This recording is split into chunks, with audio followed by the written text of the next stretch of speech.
Hey everyone, welcome to the Mike Rosehart Show. I think I had a technical glitch a second ago, so this is take number 2.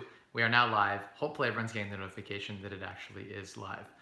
Welcome to the Mike Rosehart Show, where we're going to talk today about why I retired early in the first place over 2 years ago and how it's gone. A little bit of talk about, the progression from start through to finish. Not finish, I guess, up till now. And then talk about some strategies you can use to retire early, and they don't have to necessarily be real estate related. I can talk about strategies that work no matter what. Unlike affiliate marketing strategies or crazy business strategies where you're required to, you can't hear me. There's no audio? None? Okay, I guess, so one person can hear me just fine, someone else can't hear me at all. Anyway, I don't know if... Okay, so someone can hear me. I'll keep going. I don't have the microphone today. Kyle has it with him, and he's not here today. So I'm just doing it literally from my phone. This would be a quick episode. Okay, so Paula can hear me. It looks like some people can hear me, but other people can't. So William, you can't hear me. Maybe try turn up your volume, see if that'll do anything to help. Okay, issues on your side. Good. So yeah, welcome to the show again, guys. I'm glad to see everyone on today. What I'm talking today about is some of the reasons why I retired, and I was thinking to myself, hey Michelle, good to see you on as well. Good to hear. One of the reasons why I retired and why I did what I did is, in the beginning of this journey, I thought to myself, retirement was supposed to be this, like, do whatever you want, enjoy your life, focus on the things that you love, right? And part of what I love is building things, businesses, helping people. It's just like part of what I love. In the pursuit of that, I helped some friends become, buy properties and things, and realized I've lost sight of what I was after in the first place, what my retirement goals were in the first place. And so I'm circling back to that and bringing in management and outsourcing pieces of the business so I can focus on doing what I love, which is buying properties and working with, effectively just working with investors and doing what I actually enjoy. So that's what I'm up to. That's why I retired. I mean, it's kind of obvious. I think that 76% of people, I've said this before, but 76% of people do not enjoy the work that they do at, a random sampling. If you love your job right now, that's amazing. In 2 years, you might not. Your boss might change. Your company might get acquired. You might lose that job. The economy can change. And so what you loved before might not be what you're after now, right? So that's something to think about too. And that's why I think it's really important to talk about the how after. The why should be dead simple. Even if you love your job, having the ability to retire, being financially independent, not actually being retired, but being able to retire anytime you want, gives you a tremendous amount of flexibility to pivot and change. So when things aren't going the way that you want them to go, guess what? You can just make a change. And so that's the beautiful thing about financial independence movement, about FIRE, about all of this personal finance movement, right? Is the freedom to do what you want to do. Those who have been following my Instagram stories at Mike Rosehart, they know that I've picked up World of Warcraft, picking that up in the evenings, playing a little bit of World of Warcraft with the boys. That's been fun. I've been enjoying reliving my teenage years of gaming and getting back into that a little bit. So that's something that's important to me. And I spend a lot of time with my family, and I like to do what I want to do. I like to wake up at 10 o'clock in the morning. I don't want to get up at 8 or 9. And so when I'm forced to get up earlier than I want to, I say to myself, Mike, you have FU money for a reason. If there's a morning you wake up, you've had 5 hours sleep, you shouldn't have to go into your business. You shouldn't have to do anything other than the things that you want to have in your life. And there are exceptions to the rule where, maybe my daughter has to do an early function, and I'll get up for that because I value that over my own sleep, right? And I can always catch up the next day. But from a business perspective, like if I imagine my lifestyle was one where you didn't want to get up at like 7 a.m. every single day, right, for work, you could just not. Like you say, hey, your boss, I'm going to come in at 10. And if you don't like that, then I don't need the money. So I just won't come in. Most employers, when you push back like that, are like, no, you're a valued employee. Please, can I, have you come in at like 10 o'clock or come in when you want and get as much work as you can, and we'll scale back your salary or work with you. Usually there's a win-win that's there. But most people don't have the courage to do that. Most people won't go in and say to their employer, like, No. And I think that's why you want that retirement lifestyle. That's why you want that financial money set aside, that fire, as it were, FU money. So you can go in and say to your boss, in salary negotiation or whatever, hey, I want to come in Monday, Wednesday, Friday. I don't want to work Tuesdays and Thursdays. And your employer might be like, whoa, like, no. But if you went in there thinking, if I lose my job, it doesn't matter to me, then you have all the negotiating power. And more likely than not, if you enjoy your job, you just scale down. Your employer will probably keep you on Monday, Wednesday, Friday. You'll still be able to get majority of your work done for them. They'll be happy, right? So that's a win-win situation that you can set up. By the way, if you guys have any questions, just jump them in the bottom. This is going to be a quick stream if there's not a lot of questions. But at the end of the day, it's up to you guys how long I stay on the stream. People want to talk about, personal finance. They want to talk about strategies that work. If you save 70% of your income or your couple income, you will be able to retire in like 8 years, 7, 8 years. If you use real estate, you can do it in 4 or 5 years. That's a powerful thing. And I say that every time I talk to someone fresh in the field, like, this fire movement sounds great, but like, I don't care about when I'm 60. That's so long from now. And I'm like, whoa, you're like 20 and we're talking about when you're 27. So do you want to be financially independent now? We have to make choices that are going to have ramifications later on in a positive way for you. So it's about choices at the end of the day. And we actually control our future. That's the beautiful thing about the fire movement, is that you're in control. Like, what you spend is within your control. What you earn, to a degree, is within your control. Now, I say to a degree. Like, anyone can go out and get a minimum wage job and make $14 an hour. Anyone. If they're of decent able-bodied health. Even if they're like a quadriplegic, there's online jobs you could do and things like that. So there's ways to make minimum wage. Minimum wage full-time gets you about $25,000 a year. If you work full-time, like I'm talking 45 hours a week, like a normal person. If you can't work those kind of hours, you should be able to work those kind of hours. I think it's really, really important to be able to say to yourself, Emma, Daddy's on a live stream right now, okay? I can't play with you right now, I'm sorry. My daughter's gonna come in and give a little cameo. No. I locked it. She got it open anyway. How'd you get it open? Love you, but I got it on the stream. I'm on the live stream right now. Sorry, my girl. Sorry, everyone. I'm back. My daughter got into the room because I didn't lock it. Oh, it's so sad times when Daddy's away for 20 minutes. Sad life. I'm sorry, you guys are going to have to experience this. This is fatherhood. This is being a dad. Anyway, I'll make the stream short because she's crying out there and it's so sad. Future Wiz says, I want to retire early too. Yeah, I hear you. Freedom, man. We only have one life to live. Why waste your youth in an office wage cucking? It's such a waste of a life. I mean, that's one perspective. There are people who love their jobs in the office environment, and like, compared to really hard manual labor jobs, I've done both. I would say the office environment is better than like the soul crushing blue collar. Gabe Lumby, my daughter is 3.5, so it's hard for her to really understand what I'm doing on YouTube. It's hard for her to understand that she can't come on YouTube. My wife would prefer that she doesn't make a cameo appearance live on camera, so it's something I have to respect. Future Wiz, that's a little extreme. I love my daughter. I love both my daughters, actually. I have 2 daughters. One's 10 weeks old now. So I love my kids, and I wouldn't trade it for the world. I think that the kids are an amazing blessing, and all of us that are fortunate enough to have kids, or choose to have kids, we have an obligation as parents to give the best we can to our kids, and I think part of that is about the fire movement. Like, to be the best parent you can be, you need to be fire. I know that sounds crazy, but like, you can be a better parent even when you're fire. Like, I don't have to go to a job. I can not miss any practices if I don't want to.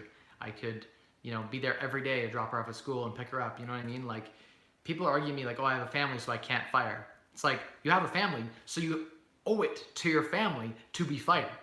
Do your kids want you, or do they want a private school and a fancy car? Maybe if your kids are teenagers, they might say that they want that stuff. But the truth is, they want you.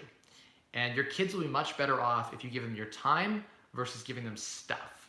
And so we subscribed to that movement early on. My wife, that's how I got her on board. That's part of how I bought my wife into the fire movement, because she was about Starbucks, and she wasn't extremely spendy, but less frugal than I was. And I brought her into the movement. She's super frugal now because it's about values. What do you value in your life? I value being a good parent. I value my wife being able to stay at home. She's an at-home mom. And I value being able to be a part-time at-home dad. Now, I couldn't do it. I was at-home dad for 4 months, just me, solo, and it crushed me when my daughter was really young. It was not for me. Changing diapers and being around screaming kids all day long, I didn't feel good. I didn't feel accomplished. I felt like I was just wasting every day, and I was very frustrated. I feel really good when I wake up in the morning, spend time with family for an hour or two. Then I go get some work done from like 11 to 3, go look at some properties, drive around, do some YouTube stuff, maybe go on and have some coaching calls or things like that, whatever I'm in the mood for that day, spend time with some people, then come home, I've taken care of business, come home, spend time with family again for me, do the bedtime routine, then I have some fun, have some personal time in the evening, or get some more business done in the evening. That's a perfect day for me. And so because that's a perfect day, people are gonna say, well, Mike, you're not retired.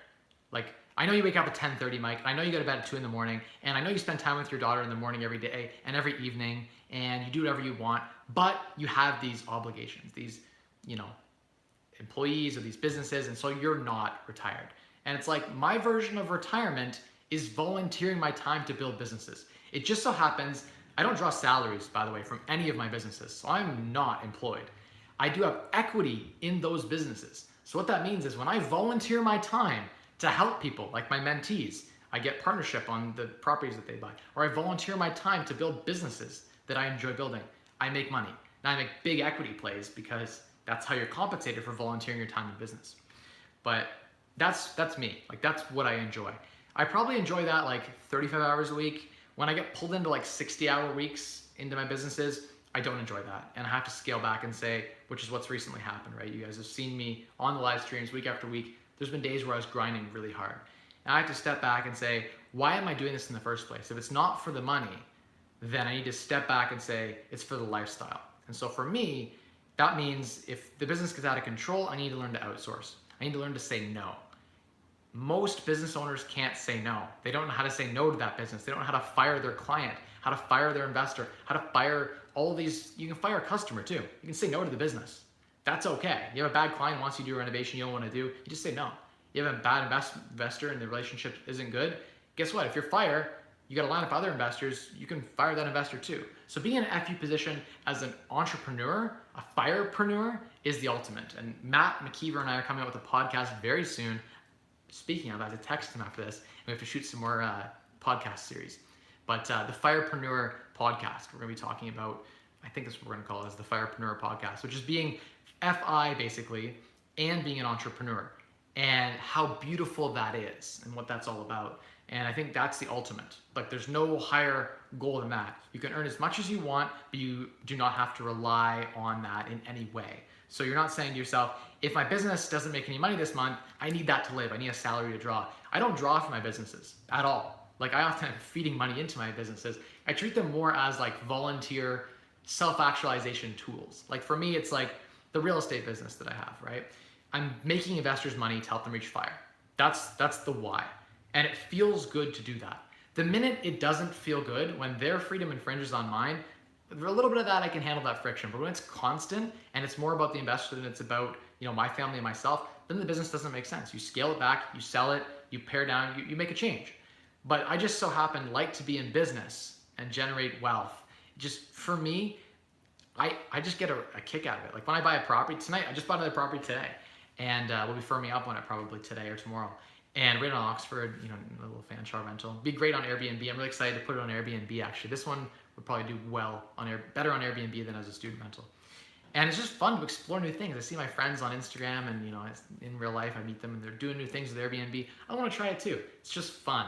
The way I come at it now today is I don't lay the floors myself. I don't paint. I don't do any physical labor because I don't enjoy that. I put my tools away. I don't do it. I have people that do that. I outsource. And it's like, instead of making a $30,000 profit, I'm okay making 20 and doing nothing. And that's okay, because I don't need the money. It's more about having fun. It's the game that's the thrill at the end of the day, right? So that's just a lifestyle choice for me. Let's go up and hit some of these questions. I saw some popping up. Jason, how you doing? Good to see you on. Jonas, thanks for that. Brian says can. Okay, so he can hear me too. Cool. Future Wiz says, I want to retire in 3 to 5 years. Once I enter the workforce full time, I'm going to grind and go Jew mode. So that was an inappropriate use of the word of Jew as a verb, but I can understand what you mean. So what you're saying is basically you want to retire soon, and in order to do that, you need to enter the workforce full time. It's required. You got to work hard to make the money to then be able to save it. And what you mean by that is going into frugal mode. And frugal fire is necessary to have the success, I think, in building wealth.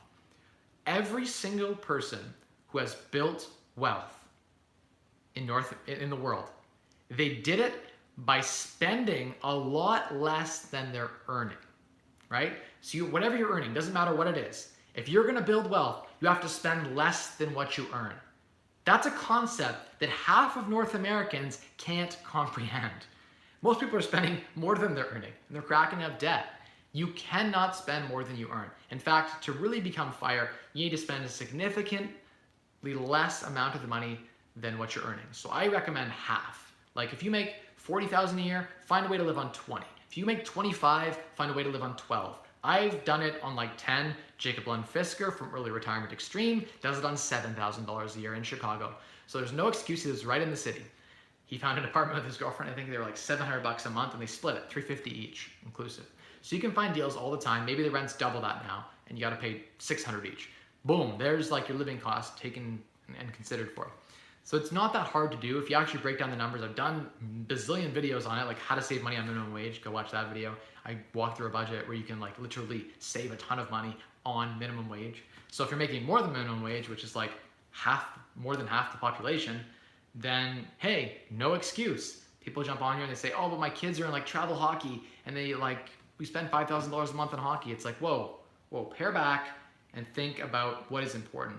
Is that really important in your kid's life? Find out. Maybe it is. And if it is, make choices so that when that time comes, you can have the funds there. If my kids and my daughter, and I guess in like 5 years, wants to play hockey travel, I will find the cheapest way to do that. Guaranteed. I'll find ways to carpool to save on money. I'm sure we'll find deals on hotels to keep that cost low. We have an economically, fuel efficient car to do the traveling, and I'll find a way to maybe coach or something to offset some of those costs because I have time to trade. Or maybe I decide I've got to work part-time, a few hours a week to cover that hockey expense, and that's okay. I'm making choices now, so in the future, that's covered. And if you have those expenses now, you can still make choices to pare down. I'm sure somewhere in your budget, there's a place to cut back. And that's all you have to do to unlock fire is like decide, like all these people who have reached financial independence that we're looking up to, people like myself, we had to learn sacrifice, delayed gratification. That is like the people like, what's Mike's superpower? Like, yeah, I'm a smart guy. Yeah, I'm analytical. Maybe I have like a higher IQ. To be honest with you, like once you're over 125 IQ, once you're considered like smart, it doesn't really matter. Like Warren Buffett said it, to become a billionaire, you don't need anything more than 125 IQ. Once you're over 125, there are no correlations at all between IQ and wealth. Up to that point, there is some, but it's like being super smart is not important. Being hardworking, very important. Like that's a trait that if you look at like why I retired and why I was so successful, for the last 8 years, I've worked way too many hours, like hours that most people shouldn't work. That's probably one of the KSFs. The other ones, I'm super frugal, right? It's like not a lot of people are as frugal as I am, right? And so for the last 8 years, maybe I've saved an extra $300,000-$400,000 that I've invested and 5x'd my money over that time, right? So that $300,000 that I saved from my day job and invested and all that kind of stuff and from my rental properties, that now will grow over the rest of my life. Like if you save $300,000 now, it's millions once you're in your 60s and 70s, right? When you're in your retirement stage. So every dollar you save now is like 60x in retirement. So just make those choices to delay gratification today, and that'll suit you so well later on. I think that's basically it. Like people keep saying like, Mike, what's this? Like, is it just luck? And it's like, well, no. Like I'd be a millionaire today without any real estate appreciation.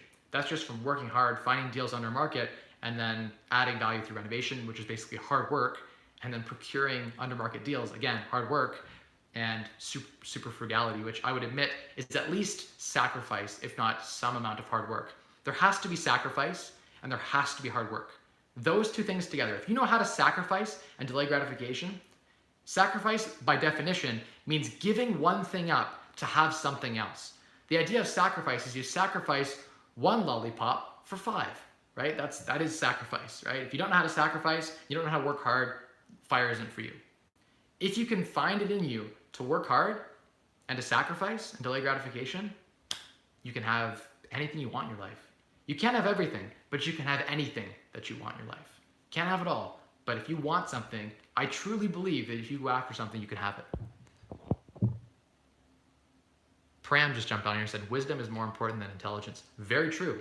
Wisdom can be learned. Intelligence, I think, can be trained, but wisdom is learned from talking to other people with experience. So wisdom is the combination of experience plus like book knowledge coming together. So it's like the facts of the equation plus like applying those in real life. That's wisdom. And so you can learn all the technical knowledge, you can learn the equations, you can learn how to run spreadsheets and all that, and understand all of the book knowledge. But without the applied knowledge of actually having done it, having failed through it, you don't have wisdom. And so what's interesting about wisdom is I learned early on at 19 years old, I did a paper in school about that exact thing, about experiential knowledge. And basically through experience you gain knowledge and applied knowledge. And early on I got lucky that I happened in psychology upon this type of research. And I learned early on that by talking to people who are experts in the field, I could stand on the shoulders of giants. Just as you guys can stand on my shoulders and learn and see what I see, right? If you stand on my shoulders, you're 12 feet tall, right? If you stand by yourself, you're only 6 feet tall. You won't see the same vantage point. So it's very interesting that if you spend a lot of time with the right people, absorbing their wisdom, you can learn that wisdom too. You can be 25 years old with the wisdom of a 75-year-old. That blows people's minds, right? It's like, Mike, how do you have so much wisdom, so much practical knowledge? It's because one, I read a lot, and reading is important. Like I read a ton, and I read fast. So that's just because I've read so much. But reading a lot is important to get the knowledge, right? But the other piece is talking to people. You guys also know I like to talk. So I like to read and I like to talk. And when I talk with people, I learn, I ask the right questions to learn the information that's going to help me in whatever it is that I'm doing. And in order to become an expert in a field, you need 10,000 hours. I do believe that's true. 10,000 hours of practicing something gives you expertise or gives you mastery. But the way to actually become a master in those 10,000 hours is to spend the time focused in the right areas. So talking to, if you want to get into, say, stock investing, go find your way into meetings with guys who trade stock for a living. Go talk to the hedge fund managers. Go talk to the guys who are doing equity research and pick their brain. Go out to lunch with all these people. You can learn 5 or 10 years of their wisdom and their lessons condensed into an hour or two if you ask the right questions. And all of a sudden now you have snippets of people who have 10, 20, 30 years of experience all up in here that you can leverage. That's wisdom. And wisdom will make you wealthy. Wisdom will ensure that you have success. Being book smart isn't enough. We've seen people who are really, really smart fail at life because they don't have the wisdom. And we've seen people, I don't know. I'm going to get this tangent's kind of done. I'll just end it and go back to the question and answer. Okay. So, hashtag real life. Yeah. Sad life. I feel you, man. I want to have 5 kids one day. Wow. That's ambitious. Nothing wrong with that though, if you've built your financial plan around it. Hey Mike, do you think it's still possible to find a small multifamily deal in London to house hack in my early 20s? I'm looking for any advice from someone who's proven. So Nathaniel, yes, house hacking is alive and well in London, Ontario. It's alive and well pretty much anywhere in the world where your cost of living is not, there's a certain index on your high cost of living areas. There are places in New York and Vancouver and Toronto where it doesn't work. But in most places in the world where the cost of living for the house price versus the rent price isn't way out of whack, it totally works. So I'm thinking most of the cities in the Midwest. There are tons of places in the West and the East Coast, all over Canada. There are tons of places in Europe.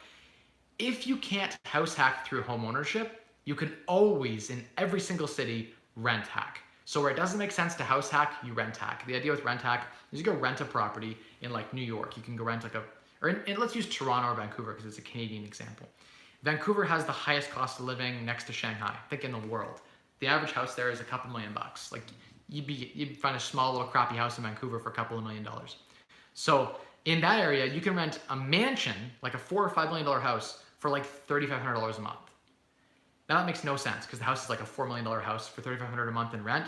The landlord would be losing thousands of dollars a month, even if they owned it in cash to break even. So it's crazy, makes no sense. I don't know why people buy there. the answer is appreciation and I guess just like parking money or something. But what you do there is you go rent a big house and then sublet the other rooms out, to roommates or, on Airbnb, and you'll get your living costs to below zero and have no capital outlay at all. That's smart. That's a way to get your living expenses way down in a high cost of living area. But yeah, to answer your question, in London, what would you do? There are opportunities for rent hacking here. There are also opportunities for house hacking. It's kind of, London, the prices have come up enough that there's opportunities for both. And I've seen both work really well. But if you want to buy, there's still, hell, I've got a duplex. This one needs a little bit of structural work, like the main beam that's got an issue on it. But I've got a duplex right now in MLS, one of our properties, listed for $190 something thousand. You can pick it up for like 180 grand, just 5 minutes south of downtown. It's a semi-detached duplex, side by side, 2-bedroom and 2-bedroom. Needs some renovation. Vacant possession could be had on this property, not a problem. There's a house hack right there. One side rented for $1,200, cover all your expenses, live in the other side. Done. There's a house hack. Go on MLS and check out 469 Horton Street. But anyway, there's way more examples than just that. That's not even a great example of a house hack. There are tons more duplexes and triplexes that exist in this city that you could take advantage of. But good question. Okay, next question is, hey Mike, that's woman's work, man. Of course you felt drained. I don't know, man. Like the thing is this, and I'm not going to say this because there's a ton of at-home dads who get a thrill out of being an at-home dad. And like, I love my daughters. I love spending time with them. It's great. Just a screaming baby, I just feel so helpless with a screaming baby. There's something in my body that like when I hear even my own daughter screaming and I can't console her, it gives me like nails on a chalkboard feeling. And so for me, being around a newborn baby all the time, day in and day out, just not fulfilling. My wife, she has the caring mother instinct. She has her hard times too, but she's better suited for the role. And I think the two of us have to decide, like as husband and wife, where is our time better spent? And I think her time's better spent doing that. Mine's better spent, in an afternoon, I can make $10,000. So maybe it makes more sense to spend that time making 10 grand and getting a night nurse or a nanny, right? And so we have to think about these things. For us, we just want to be around our kids and we want like them to be surrounded by family. So like our parents and ourselves, and just in the house, we want always to be a family. My phone was ringing. Okay. Having money and keeping your wife busy with new kid every couple of years makes the likelihood of divorce pretty low. Wow, that's savage. But I don't doubt that fact is probably true. And Brian just jumped in and said, got a triplex worth $500,000 and have $200,000 in equity. Sell 1031 to buy a bigger place, 10 units, or refi and buy another threeplex, or flip to make more dollars. That's very situational, tough to decide. In the US, you guys have the 1051 exchange. It is a beautiful thing. It is a beautiful thing.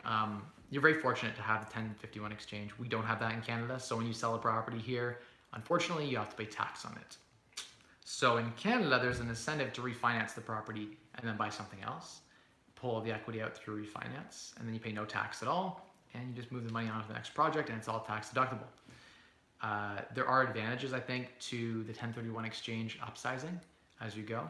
If you could maintain the same cap rate in your triplex as your tenplex, that would be a win.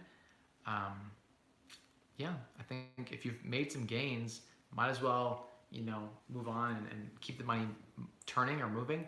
I've always had that mentality myself that like when a property is fully stabilized, sometimes the market will come up a bit and I'll be like, look, this property is fully stabilized. It makes sense to sell it for max dollar, say sell it at a 6 cap rate, and then buy something else at a 9 cap rate. So you've kept your money moving from a fully stabilized property to now a property that needs a little bit of value add, or even just another turnkey property that's a better value in the market. You might be able to sell yours for top dollar and buy something else that just needs a coat of paint and create more value, create equity. So you keep your money moving, and the more turns of your cash, the better overall your return is going to be. So that's been something that's been important to me in my investing strategy. For me, investing strategy is more important, I think, than it is for a lot of my subscribers. Now, there's several of you guys who have a lot of wealth, and so for the people I'm talking to who have wealth, it's important to maximize your returns. But if you don't have any wealth, it's more important to figure out how to earn more money and how to save that money by spending less. That's where you should be focusing your energy on if you don't have any money. Now, if you've got lots of money, then of course, on $1 million, a 1% difference rate of return is 10 grand. And so every 1% difference in return has big impacts. It's hard to just not spend 10 grand more, right? You can only be so frugal. It only has so much effect until you get diminishing returns, basically, on your efforts. But yeah, next question here. Scroll down, I lost my position. There we go. Do I need a good real estate friend to do real estate business? Myron, I don't think you necessarily need a good real estate friend to do business in real estate. You could do it by yourself without a partner. Partnerships can be great things too when you work together. It's up to your personal preferences, I think, at the end of the day. I like to have partners. I feel better having someone I can talk to work through a lot of the problems, and it's just more fun. For me, it's not really about the money as much as it is about like self-actualization.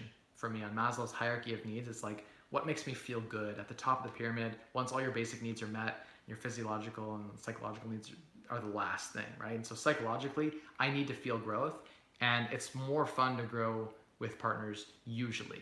There are exceptions I can think of where partnerships can sour everything and destroy your businesses, so be careful when getting into business with friends specifically. Just think through that, right? And say, hey, does it make sense to joint venture with this person or on this business or this real estate or whatever it is you're buying, and just decide what is the right fit for you. Sometimes you can create a win-win where two partnerships come together, and that's the ultimate. That's my favorite. RS retracted their message. What happened to your property management company? Did you get rid of it or outsource everything? So Angie, we still have the company, but it's more of a shell. We are now outsourcing it, all the property management. And yeah, because we outsource, we get to manage the manager. So that's a beautiful thing. I like to manage the manager. I don't want to have the employees. So yeah, it makes a lot of sense to outsource because you can focus all of the efforts to a specialized company who is just doing this and doing this well. And so they have more efficiencies of scale than I do. And so they can do it better than I can, and better than our team could even. And plus, personally, I don't like dealing with tenants. Like, the worst thing that you can do in real estate investing, in my opinion, is property management. It's the least desirable. So I outsource that because I'm fire and I don't have to deal with it. Construction is also something I don't enjoy. I don't enjoy swinging the hammer anymore. I did a ton of it. It helps me now because I know how to do it. I know how to frame a basement. I know the steps of construction. That is helpful. I recommend it for people just getting started. For my mentees, I force them to go out there and grind in the construction field so they can learn. But I think at a certain point, you graduate from doing that lower value stuff to the higher value pieces of the business, like working with investors, finding properties under market value, and doing strategic vision for the property. And so it's just my personal preference on that part. Okay. I'm about to fire via index funds next month, in fact. It's amazing. Might do some flips post-fire for Fire Life and hunt for other entrepreneur ventures. Not sure what yet. That's awesome, RSC. I think that's like what we all strive towards. That's what I strive towards. That's what I'm doing now. Is I have a business in Toronto that I invest in, and I'm investing in stocks and real estate. That's where I have the most fun, like playing with my investments and building businesses. That's what I felt like that's what I was meant to be doing. Unfortunately, it took me 8 years of grind, or at least 7 years of grind to get to this point. And so I know everyone wants this now, but I can tell you that it is fun and it is great, but you do have to work hard to get to this point. And congratulations, by the way, that's amazing. How do I pay off debt? T1, the way you pay off debt is there's several ways to pay off debt. I've done videos on this if you go on my channel. There's the debt snowball and the debt avalanche strategies that are my favorite. The debt snowball, just watch the videos. Debt snowball versus debt avalanche. Basically, one is you pay off the highest interest-bearing debt first. So if you have you stack your debts in order from highest interest rate to lowest interest rate.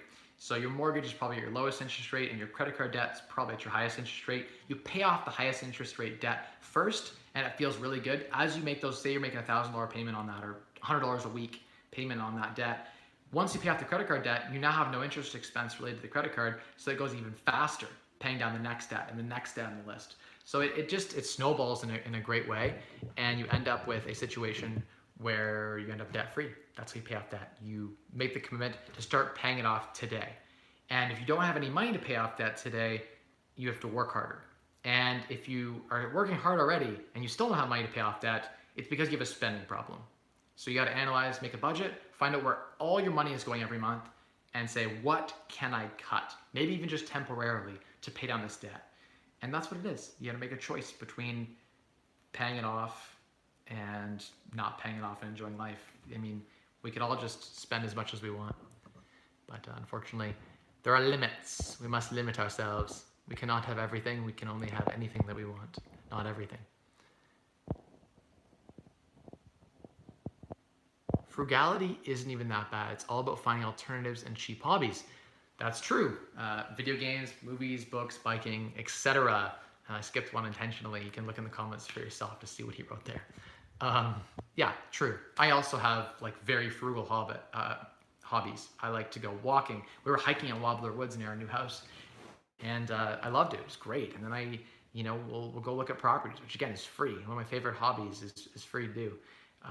That play video games, read books, go on the internet and do things on there, talk to people, make YouTube videos. I get paid. Most of my hobbies I get paid for, so that's kind of fun. That's the ideal, is just to get paid to do what you enjoy.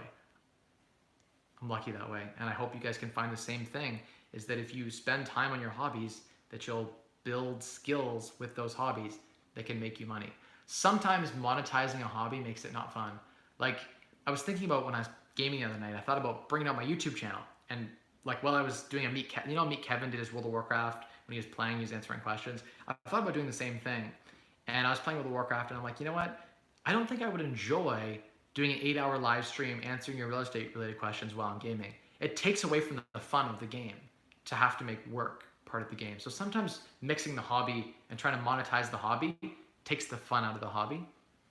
It just depends. So it's up to the individual, I think. For me, it didn't make a lot of sense, so I haven't been documenting my gaming experience as of yet. Could you describe how you house hack a bigger house even if the property is zoned duplex? Sounds like you did that with your current house and your next house. Yeah, so anyone watching this, by the way, check out 67 Acorn Place. I haven't done a post on it yet. It's live on MLS, 67 Acorn Place, London, Ontario. That's my house I live in right now. I'm filming from this house right now. It is for sale on realtor.ca on the MLS. It's been up for 5 days. We may be having we actually do have an offer coming in tonight, but I'd be open to another offer that would be closer to what I want. So yeah, check that out. This house is an example of how you house hack. This one right here. Check it out. You can go look at the listing right now and see for yourself how you house hack a bigger house. This house is 3,200 square feet and it's almost 1% roll. The cash flow is like, you're cash flow positive almost $2,000 a month. You could live here and be cash flow positive even. So that's the beauty of how to do it with the bigger house. And my next house that I'm moving to is even bigger than this one. And it's like 40% bigger than this house almost.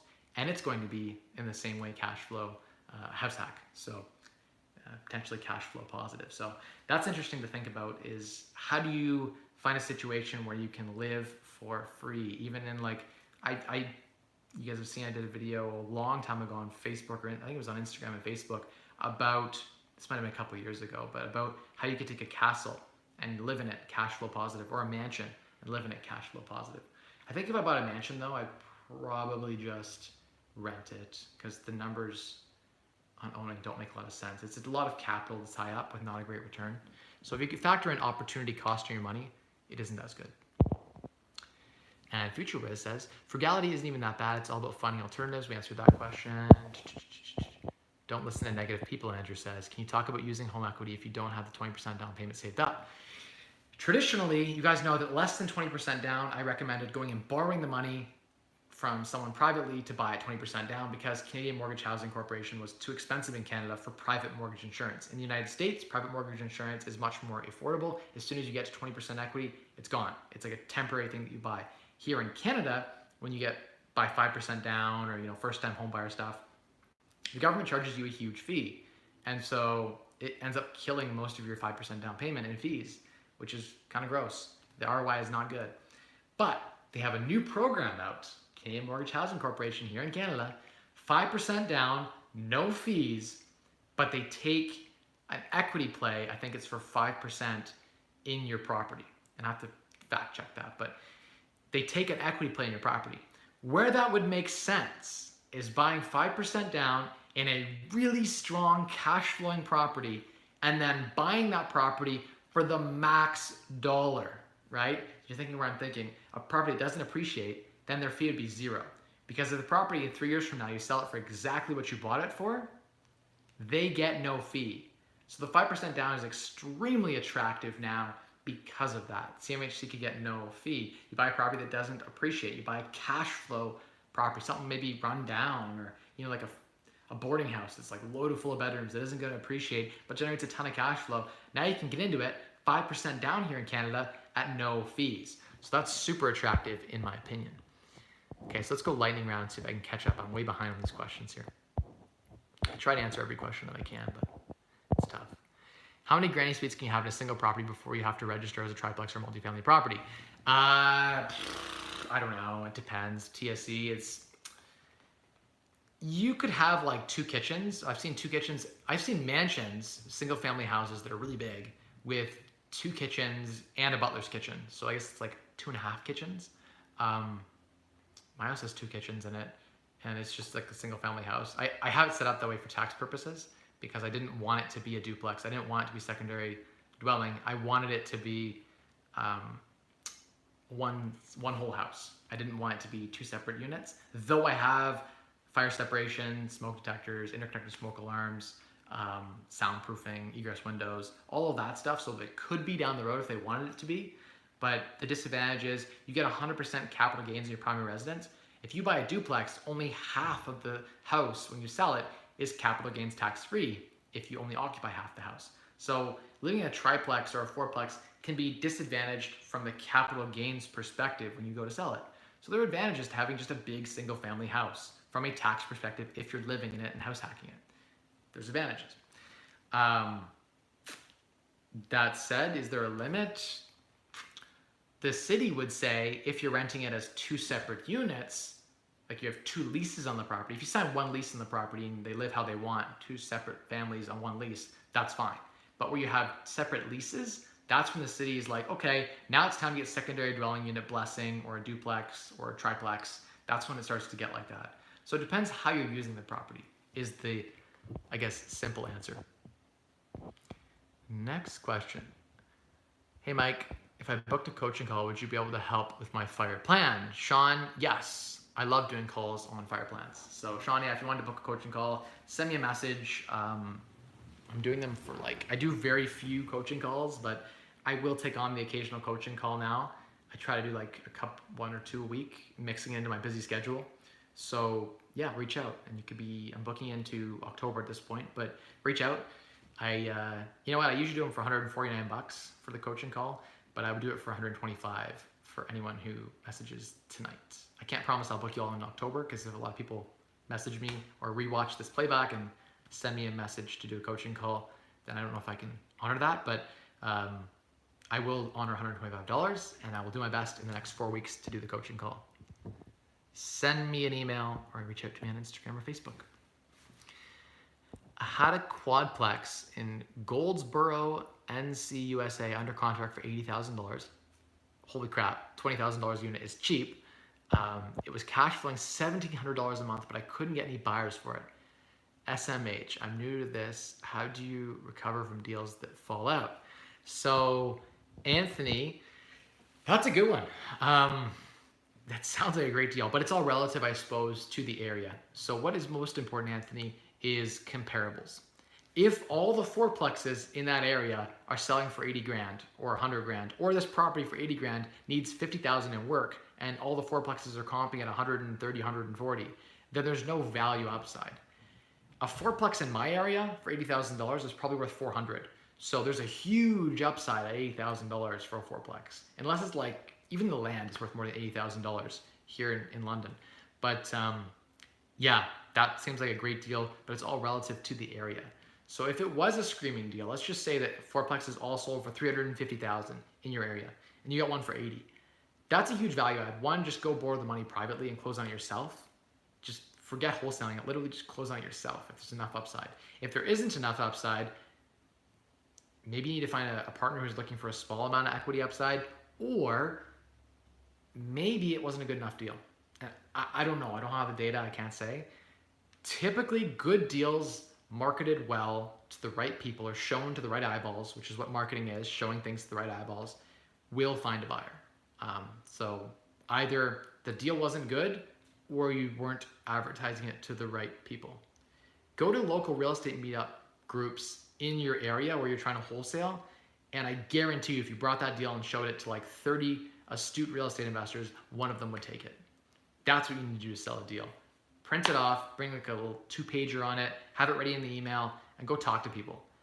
And so that's important. How can I find wholesalers selling off-market properties? Go on Craigslist. Go out there and see the signs and call the people. Jess White. Hey Jess, good to see you on. Yeah, it'd be good to have our call too. I'm excited for it. Okay, going back up here. Try to catch up on all these questions.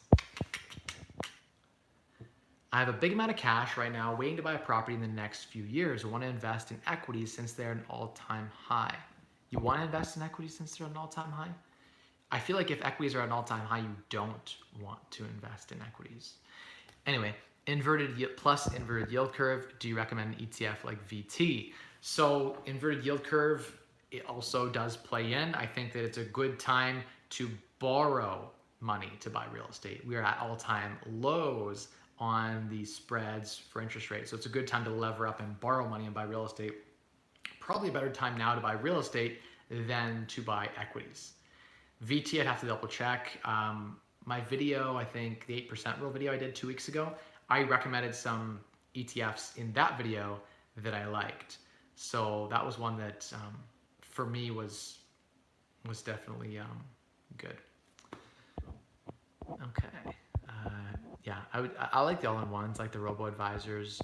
It doesn't really matter which ETFs you pick, just as long as they're not levered and you're buying stuff that's diversified well. So if you're buying like an all-in-one ETF, just make sure it's, for me personally, I have a big real estate holding, and so I don't need any bonds. Like I go 100% equities. So if I'm buying an ETF fund, I think it makes a lot of sense to buy something that's just equities played. And I like exposure to Europe, to North America, Brazil, Russia, India, China, all of those different places that around the world, like emerging markets, so that I have a good equity exposure across the world. That's important to me in making sure that I have diversification to lower my risk. So my stock portfolio is just equities, focused more on growth, and my stable fixed income comes from real estate. So I don't have bonds or fixed income in my portfolio at all. I use real estate for that purpose. It acts a lot like a high yielding junk bond without the risk level of a junk bond. Like it's like a AAA rated Moody's safe bond, but like that's what real estate is effectively here in a developed nation like Canada, even the United States too. So the risk is really low. If you're buying smart, buying below market value, then your chance of getting 100% of your face value back is almost 100%, call it 99.99%. And so then the 20 or 25% yield levered up from rental income is extremely attractive dividend, basically.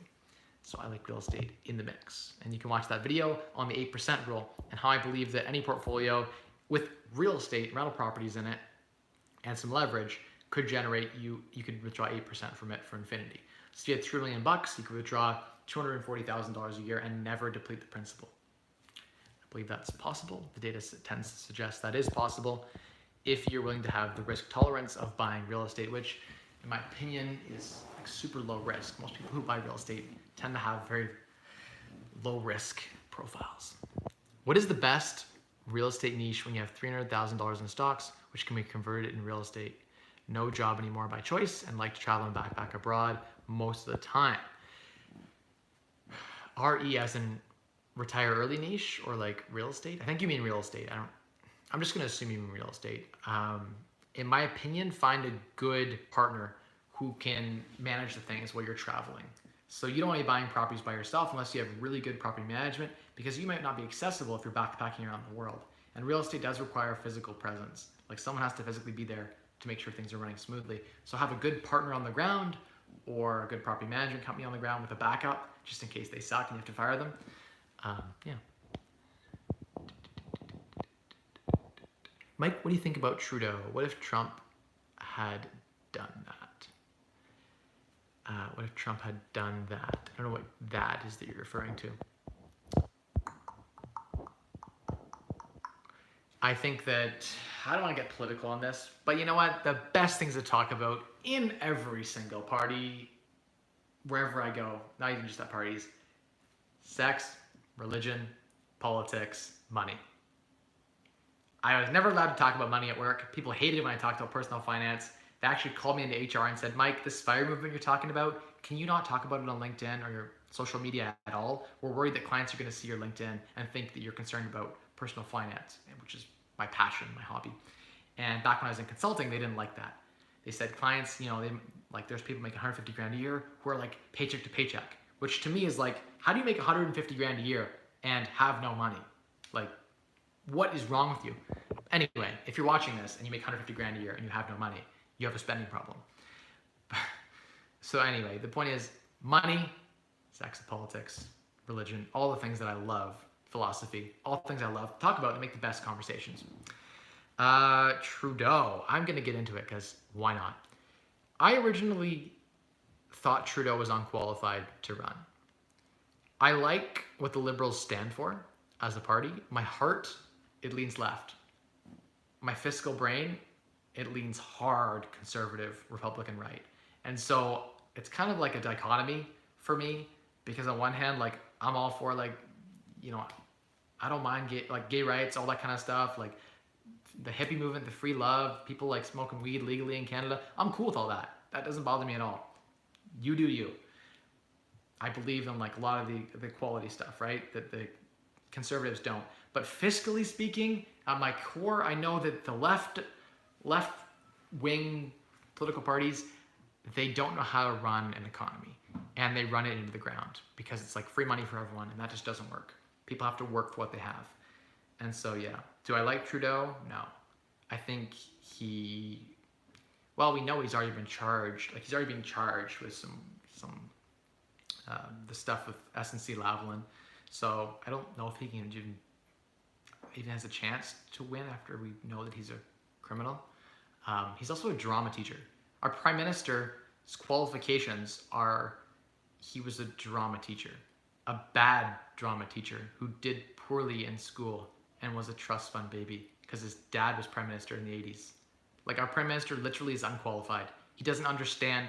He's the first prime minister in the history of Canada that doesn't have a law degree or an MBA. Every single damn good drama teacher. I mean, he's a good actor. We have to give him that. Hey Tyler, we have to give him the fact that he is a good actor. And to be a good prime minister, maybe you need to be a good actor. But fiscally, I don't think he knows what he's talking about or doing. The rest of the stuff, I'm not that concerned, to be honest, with politics these days. It doesn't have a huge impact on my life, and like it's not like I have a whole lot of control at the end of the day anyway. Even with my subscriber base, it's not like I can sway you one way or the other when you're voting. Vote conservative. It would help me out a ton, and it would help our economy out a ton. But anyway, you do you, guys. You do you. Okay. Scrolling down here. By the way, if like the 46 people who are watching, hit that like button. Why do we only have 11 likes? You know you can hit that like button. If you're watching the playback, jump in the comments and say hi. Do you have a real estate lawyer to lock down your contracts? Price and Pride. I do all my own contract writing. I don't have a lawyer do all that. I do it all myself. When it comes to closing the actual deal, that is when I hand the firm agreement to my lawyer and I say, close this property. And he is the best. He's a partner at a pretty large firm here in London, and I love him. He's a G. I'm not going to share him because he's already too busy. If you're an investor, you probably already know that I will refer him to you, and you'll use him if you work with me. But other than that, I don't want to talk about him. He's too good. Can't share him. But yeah, no, lawyers used to close the transaction. Too many people use lawyers to review their offers. You don't need a lawyer to review your offer. You don't even need a realtor to review your offer. You can write and review your own offers. I should just do a video on how to write an agreement of purchase and sale and what things are important in that agreement of purchase and sale. Probably as a realtor, I'd probably get in trouble for doing that or something. I have to look into that. I don't know. Probably I'd get in trouble for doing that. Okay, so I answered that question. I also, by the way, I'm just going to comment. I saw the Trump comment up there. I also think Trump's an idiot. Though fiscally, I think he understands business. I don't know, I'm not American, so not like I get a vote anyway. I just get to watch from the sidelines and eat popcorn. Freedom and a budget. Hey, how's it going? Future Wiz says, I feel like once you have enough passive income to quit your job, it's a lot easier to build wealth. Then you focus on your business and take risks. That's true. I made a lot more money after I quit my job because my time was freed up to focus on what I loved, which was business. And when I had my time freed up and I had a lot of capital behind me, it's interesting. The more money I make, the richer I get, the more opportunities fall in my lap. Like, I can't tell you guys how many messages I get in my inbox. People like the other day sent me a deal. It's like a property. Oh, Mike, got this property. I know you closed on like 50 properties this past year. You want this deal? No one would have messaged me if I didn't have all these properties already. And so because I'm already like an influencer, I guess, in London, they reach out and they're like, Mike, you're a real estate influencer. Do you want to be a part of this deal, this, that? So you get opportunities thrown at you the more you have. So that's sort of the way it works, I guess. As you build more wealth, the snowball starts rolling, and 10% growth on multi-millions is a lot more than 10% growth on a small amount of money. That it isn't an excuse. I hear too many people say, I don't have any money, therefore I can't make any money. Only the rich get richer, blah, blah, blah. I also came from nothing and built a ton of money. So you can come from nothing. Tagger, good to see you on. Welcome on. Yeah, so it's definitely important, I think, to focus on, I don't know what the solution is. I think if you're feeling like you can't get ahead, it's probably because you haven't broken down what you're spending and what you're earning, and then found out there's a difference between those. And if there isn't a difference, you need to make a change. So you need to cut back your spending in some way, you need to crank up your earnings in some way. It's important.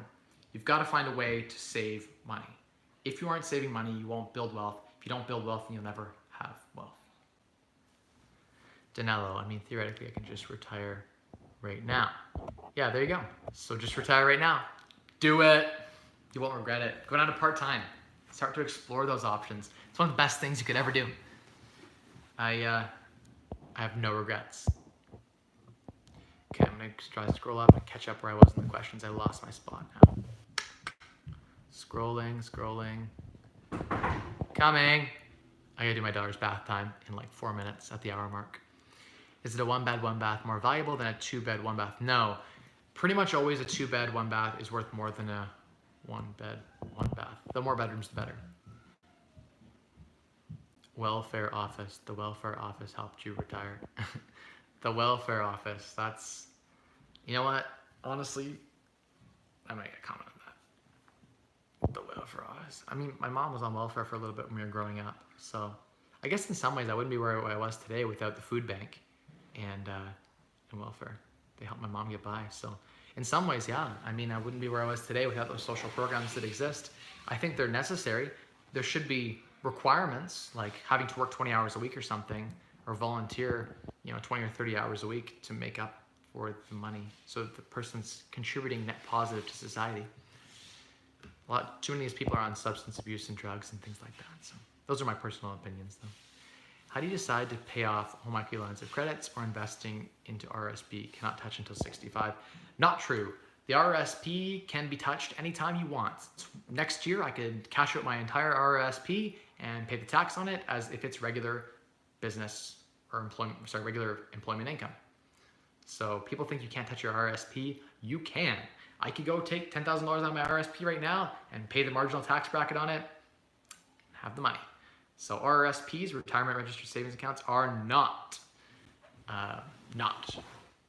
definitely not locked in. That's a misconception. Not true. Scrolling, lost my spot. Okay. So how do you decide? You say, my line of credit is at, say, you find the interest rate of your line of credit, call it 3 or 4%, 5%, I don't know what your line of credit's at, and you compare that to what your return is on your stock portfolio and say, what is my stock portfolio netting me? Say it's 8%. What is that netting me after tax? If it's in your RRSP, you'll have to pay tax on it when you draw it at 65. So you'll factor in some amount of tax. Yes, it's deferred over time, but and hopefully diminished over 20 or 30 years. But definitely you have to factor in what is the tax consequence, and then say, net of taxes, what is my investment return? And I have a floating return that maybe 7, 6, 5%, and then I have a guaranteed savings on paying off my line of credit of say 3 or 4% to after tax, guaranteed. So you have to compare the two and say, does it make sense? If you're gonna let like a home equity line of credit at 3% and you can get 10% rate of return, just like private lending, I would say just do private lending and don't pay down your mortgage. So I don't like to pay down home equity lines of credits because it's a really bad return on your money. That's why I don't recommend paying them down. I did a video on that, why you should not pay down your mortgage. You can watch that video for yourself. The New Yorker. Okay. Who cleans your house? Who cleans our house? I clean my house. My wife cleans our house. The mentees help clean our house. We all work together to keep the house clean. Though I am considering getting a cleaning lady or man. I don't want to be sexist. Okay, next question. I'm looking to buy a multifamily income property with 4 to 20 doors. I was wondering if you knew how to get in contact with someone that handles bankruptcy at the bank. Momo, often the bank will refer it right to an agent. So call the agents that deal with bankruptcy stuff. The problem is lately with foreclosures, here in Canada at least, they require them to put in pretty much, like I've seen 7-day and 14-day clauses. So they get all offers, they wait 14 days. So it goes on the market and they wait 14 days. The banks are getting smart. And so everyone gets exposed to the foreclosure properties. And so you're competing against all these amateur investors thinking they're getting a good deal. That most of the foreclosures I'm seeing are not good. The time to get a deal is before the foreclosure. In that 30 to 60 day window, before the bank repossesses the house, you can get in there and the seller's like, fuck the bank, F the bank, you know, I want to sell this house, get my money back. I don't want the bank to get a cent, blah, blah, blah. That's when you can get a really good deal. Once the power of sale, I think it's called power of sale, has activated and the bank is now controlling the property, the seller has no power, the banks, they got time. They're patient. They'll put it with a realtor on MLS and have everyone compete for it. It's not necessarily as good of a deal as in Canada. Maybe in the US it's better. But there are definitely places you could reach out and find realtors that specialize in those types of properties. I know a couple that just do a lot of foreclosure stuff. And you sometimes can pick up a deal. Like sometimes the bank won't put a condition in that has to sell in the market for 2 weeks. Sometimes they'll just take the first offer that's cash. Also, I believe you said you don't really find properties on MLS. What do you use? So Momo, I would say half my properties on MLS, half of them don't. I go out and privately door knock. So I was just driving the other day to pick up my daughter. I saw a for sale by owner sign. I got a deal right now, $400,000 ARV of like $500,000. It's like an 8-bedroom duplex in Northwest London. Great area. 1% rural in Northwest is very hard to find. And found that just by driving by someone, you know, their mother had passed away in the hospital and they had the house for sale. They didn't want to pay any commission. They wanted the price they wanted. I gave them the price that they asked. Done. No conditions. And offers bought. So you can buy properties all the time off market. No agents involved. Save some commission. And yeah. What would you do if you were 20 and inherited 2 houses that are almost both paid off? Osman, I would say go and refinance those properties or sell one, take the money and lever it up. 2 paid off properties. That's amazing, by the way. It's a ton of equity. Got a lot of money there. But you want to put that money to work. And having a paid off property isn't really putting that money to work very hard for you. Probably making 6, 8, 10% return at best. So you could definitely do better by levering up. And want to become a real estate investor. Okay, so if you want to become a real estate investor, then definitely sell or lever up. If you sell, you have to pay tax.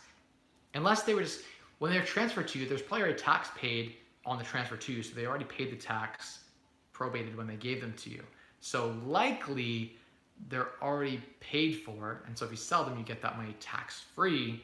And so I would sell them tax-free, have this big pool of cash, and then lever it up and buy 5 to 1. So if you sold it and had 500,000 left over, when you sold the 2 properties, 250,000 each, let's say, then you take the 500,000 and go buy $2 million, $2.5 million in real estate with mortgages. Go to credit unions if you don't have the job to qualify. Okay, lightning fire round. I gotta really get upstairs now. Mike, would you ever consider becoming a real estate lawyer, or do you think the opportunity cost is too high? No.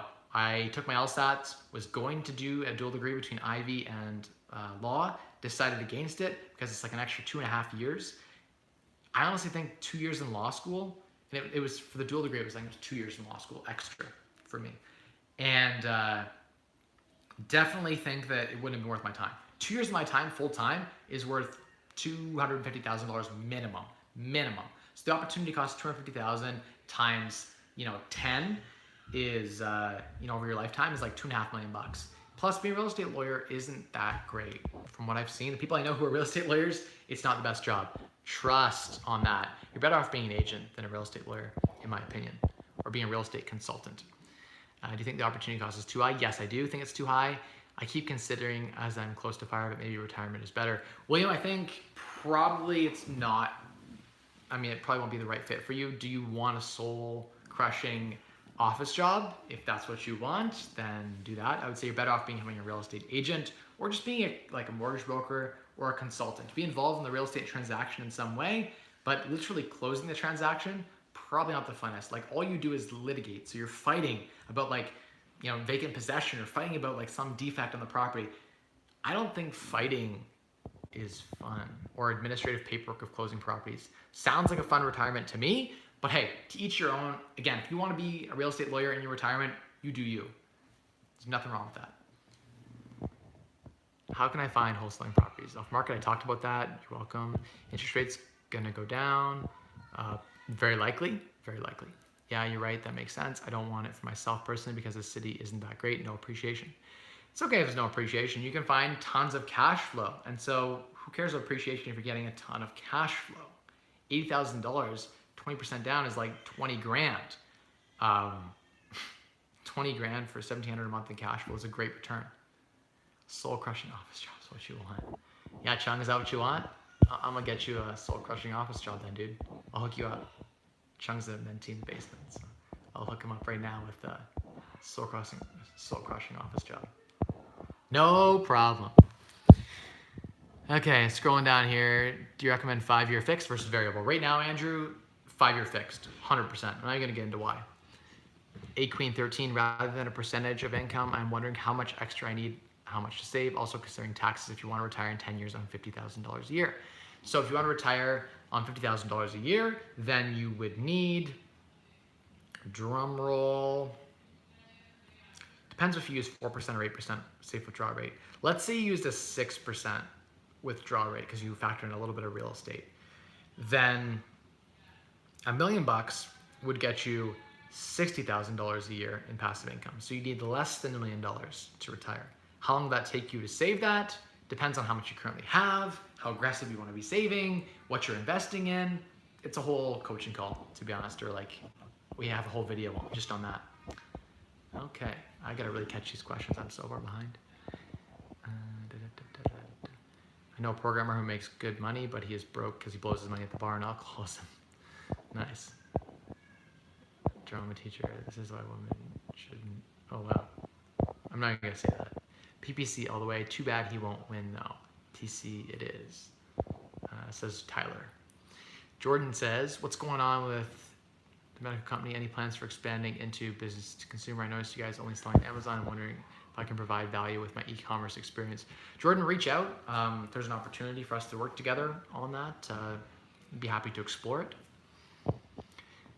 Hey, Tiger Rocks. I mean, theoretically, I can just retire right now. That's awesome.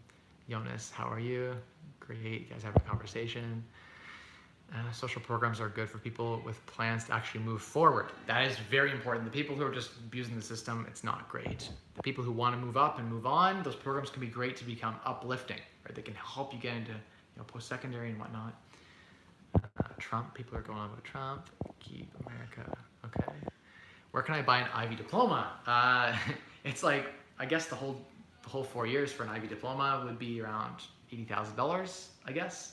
So you can buy one for a ton of work and $80,000 and 4 years of your life wasted in finance and accounting. Or you could, I suppose you could hire the whole thing out to have someone do all your exams and do all the work for you. Man, that would cost you at least $250,000. At least. Probably 250 grand. You want to buy my diploma? My only Ivy diploma, and this is just like my certificate that says that I graduated top 20% of my class up there, my dean's distinction. But my actual diploma over there, I will sell that diploma to you for $50,000. Deal. Done. I haven't used it much anyway. Are there any conferences you attend or recommend attending? I don't know. I'm trying to think. I guess Matt's OREC's pretty good here in London. I like that one a lot. OREC 2020. Check that out. I'll have a referral code when the tickets come on sale. You can get a deal on them. What are your thoughts on Purple Brick's 2.59% commission models? Housing prices have doubled. Are realtors working twice as hard? So Eric, are realtors working twice as hard? Probably not. I think that it's a good time to be a realtor. There was a time when realtors had to work a lot harder for a lot less. That said, commissions are going down. Like we're seeing agents either doing more work to stage or doing more work to get the properties like pristine condition, or spend more money on marketing. Like we're seeing where agents never spent on Facebook or Instagram ads or all that kind of stuff that they do now. But yeah, I think the Purple Bricks is disrupting in some ways. Some agents are boycotting Purple Bricks. You have to be careful. They just won't show their clients anything from that. So you're missing out on a buyer pool, potentially. Something to think about. I'm on the fence, right? Like I'm a FI, so I don't really care if the realtor profession dies. Like it's not the end of the world. There's value in having a realtor. There's value in being a realtor. There is value on both sides, the buy and the sell for having a realtor. Some distinct advantages that now as a realtor I see, even like looking back, I can reflect on some opportunities for deals that came along because of the realtor, right? And so the thing is, someone who knows a lot of people, like a good realtor knows a lot of investors. They know how to put deals together. They know brokers, they know lawyers, they know trades guys. They know all of that. And so someone who provides that expertise adds value. How much value do they add? I think it should be a percentage of the purchase price. Like, can they boost your profit by like 10% on a property? I think so. Should they be paid on performance? Yeah, I think so. I think that'd be a smart way to incentivize a realtor, is pay them based on performance. Yeah, that's my 2 cents on it. I want to be my property manager. I like that. I gotta go to bath time very shortly here. Momo, reach out if you want to buy like 5 deals or a few deals. We can talk. I'm not looking for one-off investors to buy one property, but definitely if you want me to be the realtor for you, I have a realtor team, so we'll work with you to find a property. Yeah, no problem. If you want me to be a partner with you on it, we can talk about that too. Okay, awesome. Thanks, appreciate that.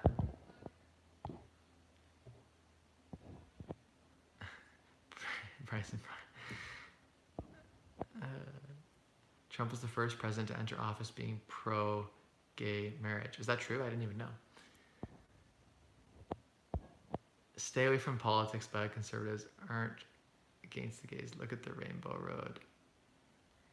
Look at this. It's getting really political. You know what? Let's just be civilized here, guys. I think it makes a lot of sense to just say, okay, here's my values. I just wish, what I was trying to say before is that like just read each political party's, oh shoot, the word's not coming to me right now. Platform. Read their platform and decide what resonates. For me, there's some of the liberal stuff, some of the conservative stuff that makes a ton of sense. I wish there was a hybrid platform between the two. I hear you knocking. I'm coming. Okay, I gotta let this go. All right, I'm coming. All right, I gotta go, guys. It's been like a good hour and 15 minutes that I've enjoyed this live stream with y'all. Mike Rosehart is going to now go and do bath time. Here's the whiteboard. Bye, everyone. Have a good Wednesday, and I'll see you all in the comments. If I didn't answer your question, are we doing RFC tonight, Jonas? Yes, we are doing Rainfire Chasm on World of Warcraft tonight after we finish the work, because I have some paperwork due tonight and potentially an offer on this house tonight to deal with. So if anyone's interested in buying this 8+1 bedroom, 5 bath, 3,200 square foot palace called the Acorn Palace, check out my ad for that and get in touch, because it's a decent rental property. It would be a great, even better house hack. So reach out. All right, everyone. It's been a slice. I'll see you guys all on for Saturday's upload at noon, and I'll see you next week for the Mike Rosehart Show. Bye, everyone. Spend less, earn more, and maximize those returns.